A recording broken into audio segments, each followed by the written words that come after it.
Dia ada yang manggil-manggil gitu. Jam berapa? Pokoknya sebelum maghrib. Tolong. Saya mencium bau amis kayak baru amis darah gitu. Itu dia sering mabuk dan main perempuan. Assalamualaikum warahmatullahi wabarakatuh. Berjumpa lagi di Mitra Pemuda Channel. Terima kasih yang udah mampir dan klik video ini. Seperti biasa, malam hari ini saya akan menceritakan sebuah kisah yang saya alami di kehidupan saya sendiri.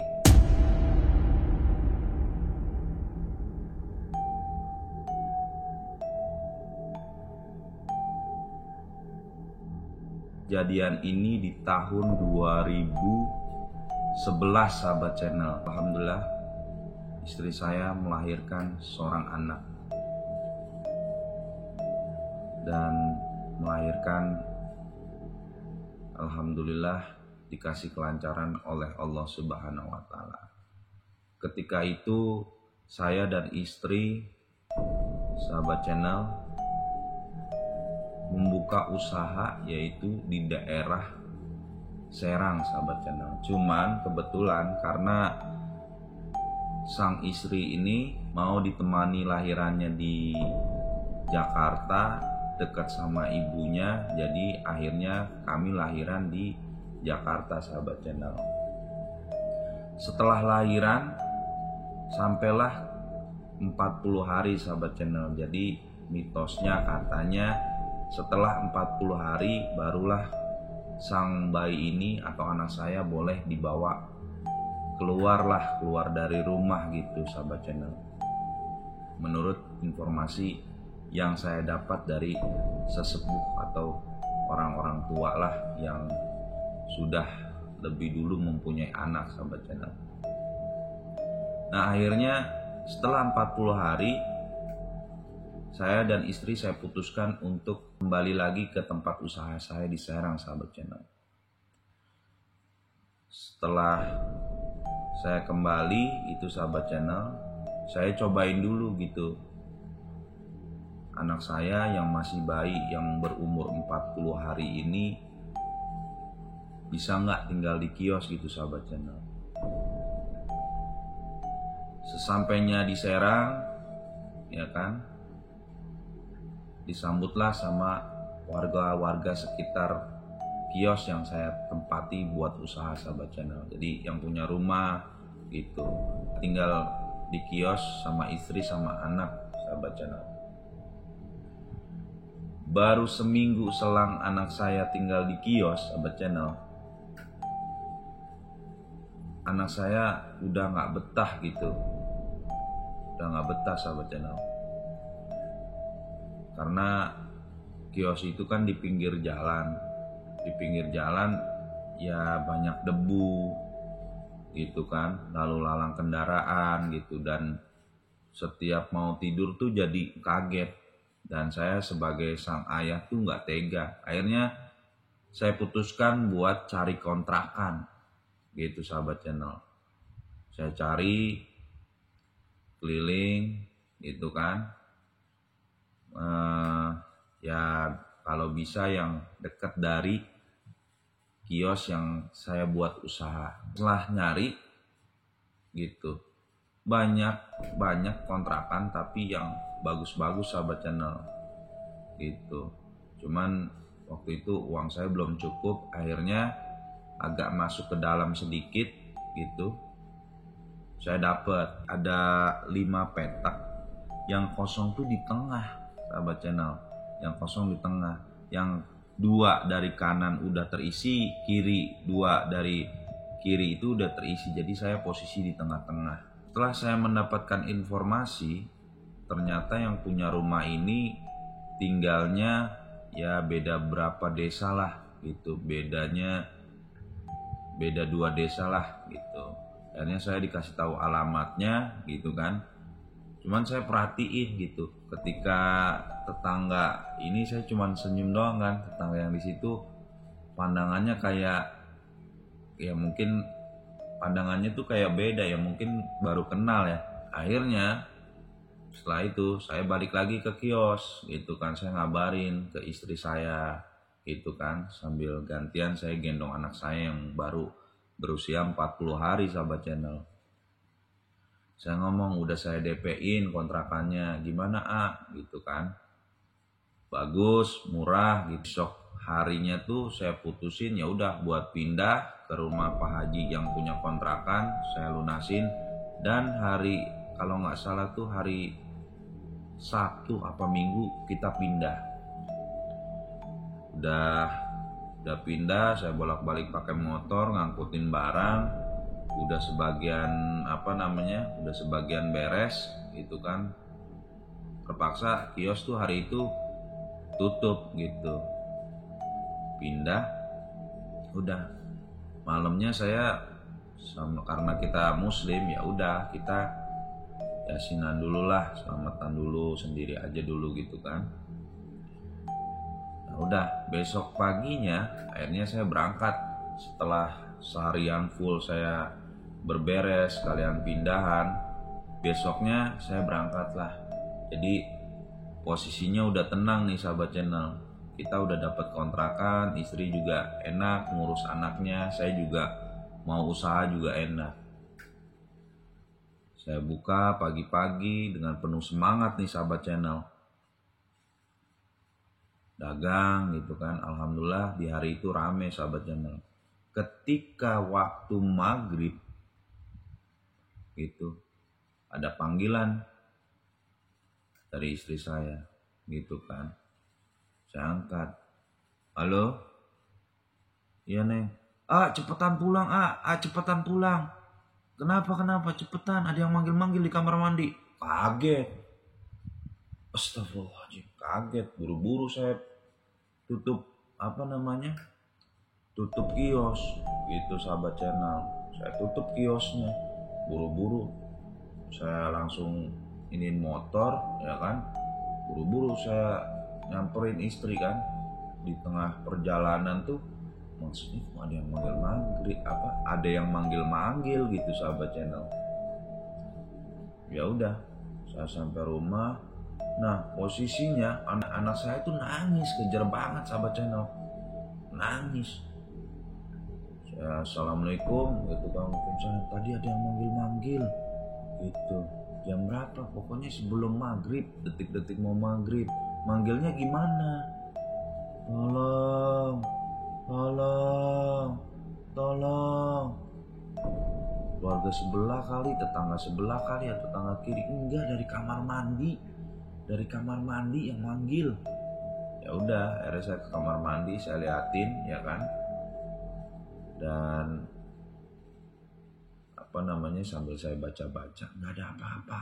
Saya bilang nggak ada apa-apa Neng, aman-aman aja.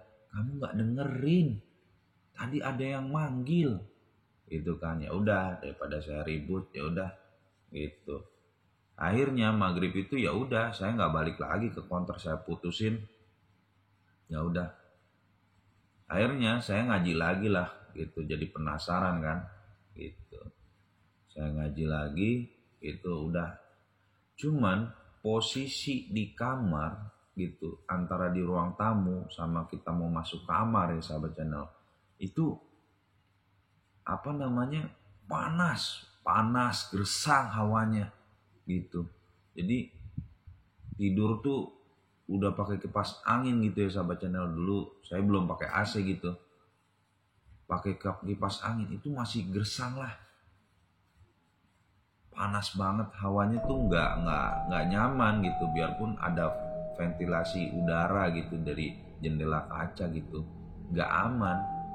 Ya udah, pagi tiba ya udah gitu kan, istri masak, saya makan sambil jemur anak. Aktivitas seorang bapak yang mempunyai anak pertama ya udah saya lakuin.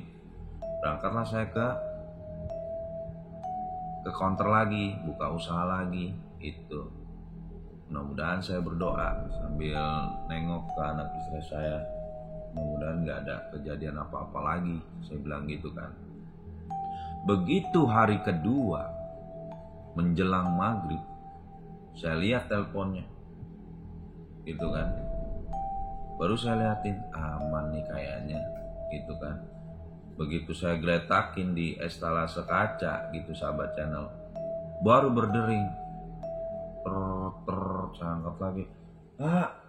Tolong ada yang di kamar mandi ada yang manggil-manggil lagi, tolong, ada yang manggil-manggil lagi sahabat channel. Jadi kalau udah maghrib itu suara-suara itu terdengar di telinga kuping saya. Akhirnya mau nggak mau saya tutup lagi, saya samperin ke kamar mandi lagi, nggak ada lagi sahabat channel. Akhirnya saya berpikir kalau sampai kayak gini terus, kapan saya bisa usahanya gitu sahabat channel. Sempet bingung juga gitu sahabat channel.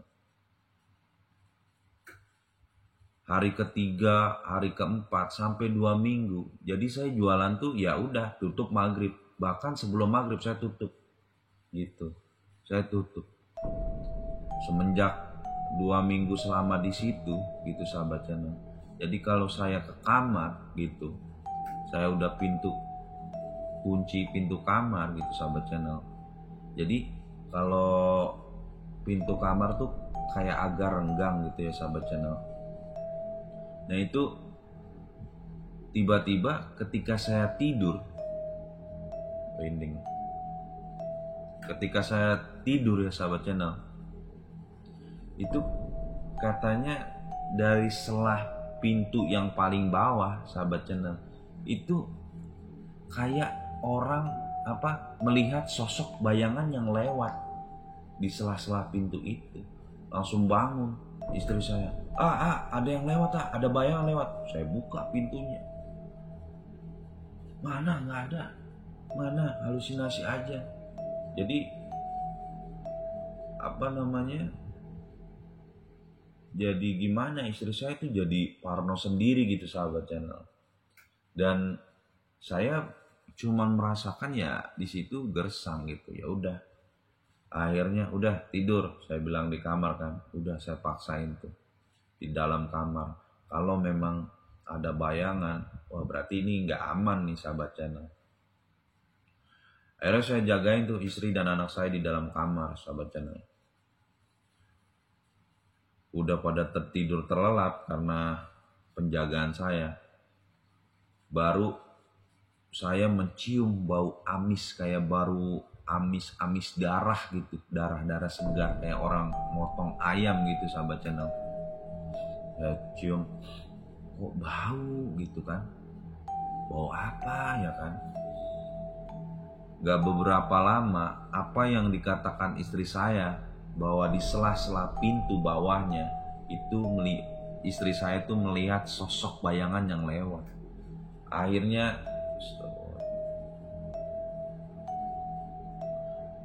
saya melihat sosok bayangan tuh lewat. Karena nggak ada orang lagi itu sahabat channel. Karena kan udah pintu depan saya kunci, lewat di sela-sela ini. Langsung bangun saya, astagfirullahaladzim. Begitu lihat kanan kiri nggak ada. Berarti saya sudah melihat dan merasakan bahwa di situ ada penghuninya. Dan kejanggalan saya, sahabat channel, itu persis di depan pintu itu ada pohon pisang.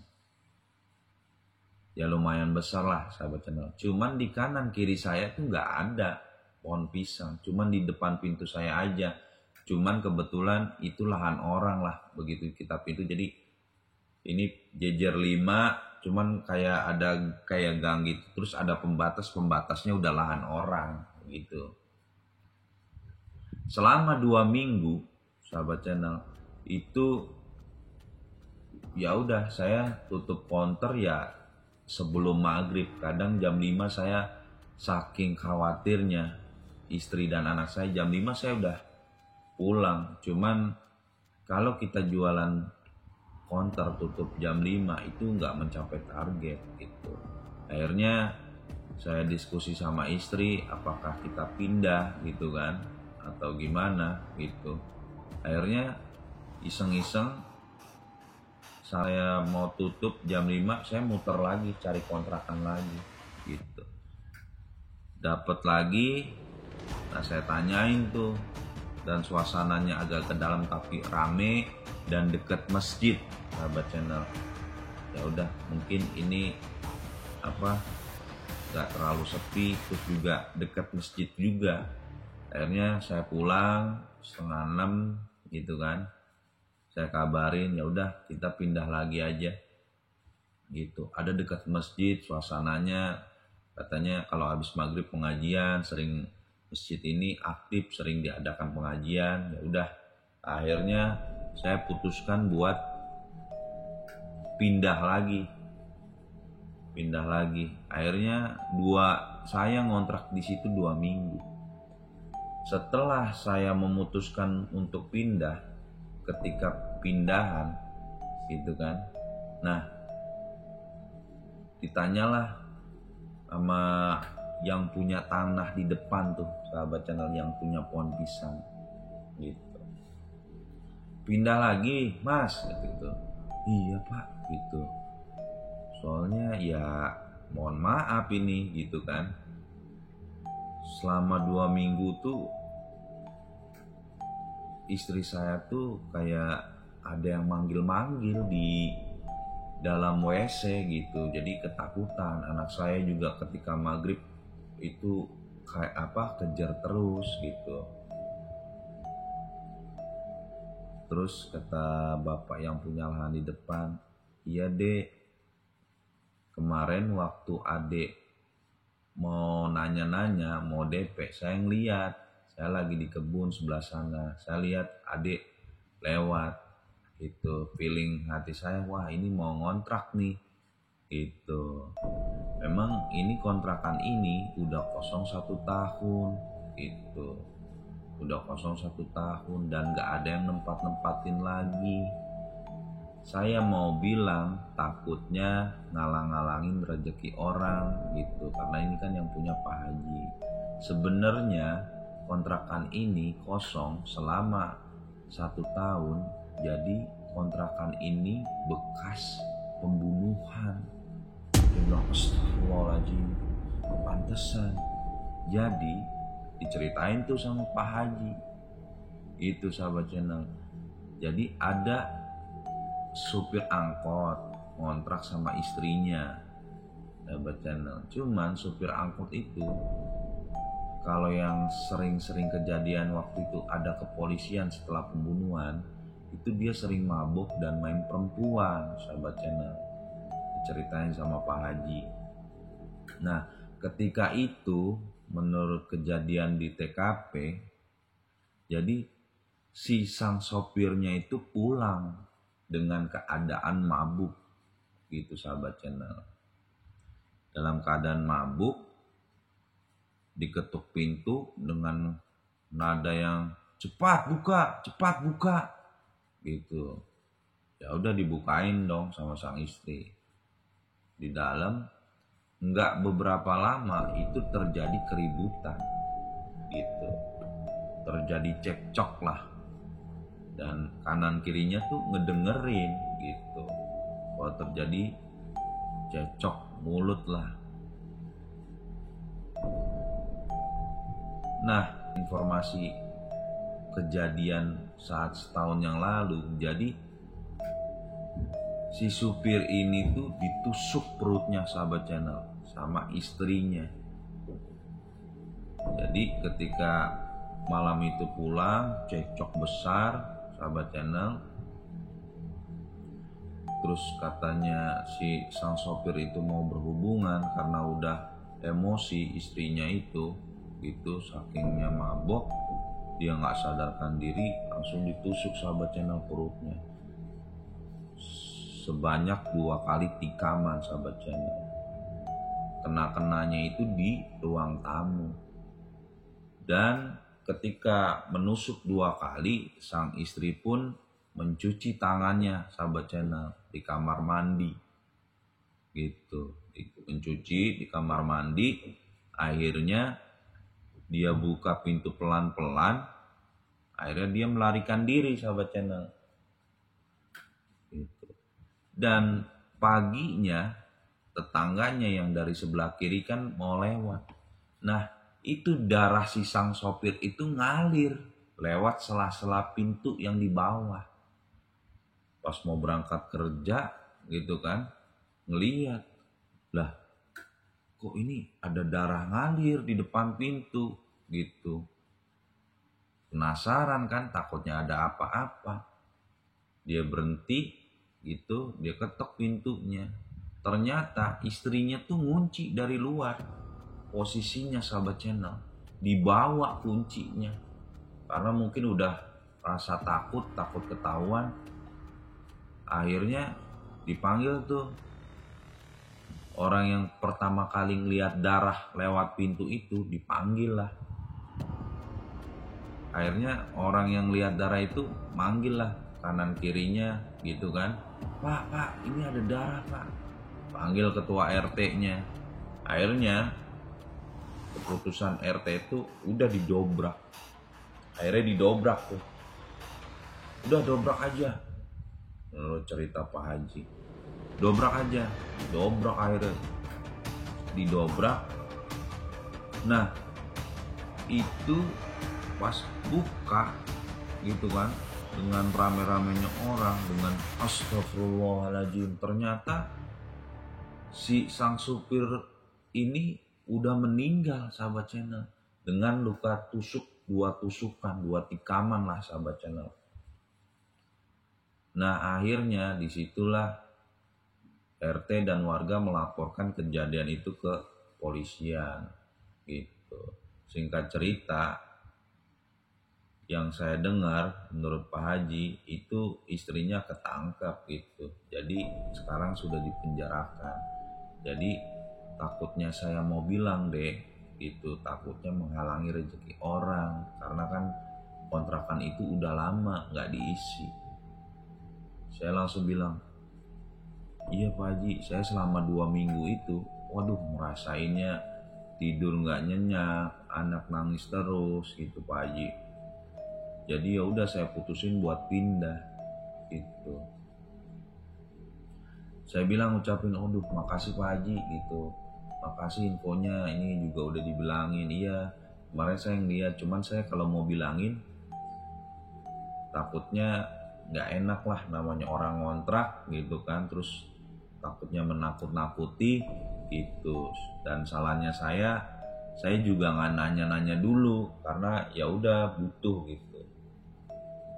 Dan itulah kisah pengalaman saya ya ngontrak. Ternyata kontrakan itu bekas pembunuhan, sahabat channel.